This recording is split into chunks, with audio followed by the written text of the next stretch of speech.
Assalamualaikum warahmatullahi wabarakatuh. Alhamdulillahirabbil alamin. Wassalatu wassalamu ala asrofil anbiya'i wal mursalin wa ala alihi wa sahbihi ajma'in. Amma ba'du. Sahabat beriman yang dirahmati Allah, seringkali apabila seorang ibu melihat anaknya mengalami sakit, seringkali ibunya panik dan kebingungan. Apalagi jikalau panas yang dialami anak berlangsung beberapa hari lamanya, maka bersegeralah untuk dibawa ke rumah sakit agar ia mendapatkan penanganan yang lebih lanjut dan efektif. Selain itu, juga lakukanlah tindakan seperti di atas. Hal-hal yang bisa juga dilakukan oleh ibu adalah dengan berusaha membacakan ayat ruqyah untuk sakit demam. Cara-cara ini telah dilakukan dan diusahakan oleh seorang ibu yang waktu itu anaknya sedang mengalami panas berhari-hari. Berkah dibacakan ayat-ayat ruqyah di bawah ini, insya Allah sembuh.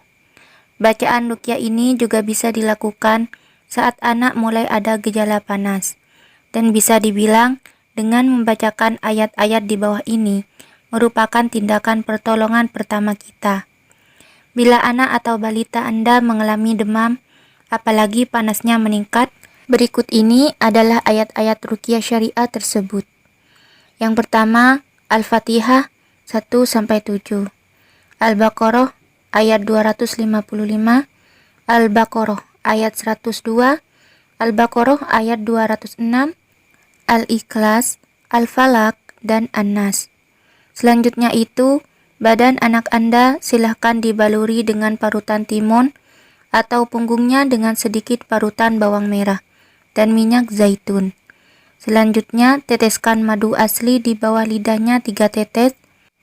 Selanjutnya, usapkan secara perlahan pada area telapak kakinya, bagian jempol, dan lakukan secara bergantian pada masing-masingnya selama 20 menit. Dan lihat hasil reaksinya dalam 30 menitan. Insya Allah, atas izin Allah Subhanahu wa Ta'ala, panasnya akan turun secara perlahan. Berkahnya, silahkan sebarkan hal ini ke banyak wanita yang memiliki balita, baik istri, saudara, maupun teman wanita, sebagai bekal mereka apabila mengalami hal demikian. Nah, itulah bacaan ruqyah untuk anak sakit demam. Semoga bermanfaat. Wassalamualaikum warahmatullahi wabarakatuh.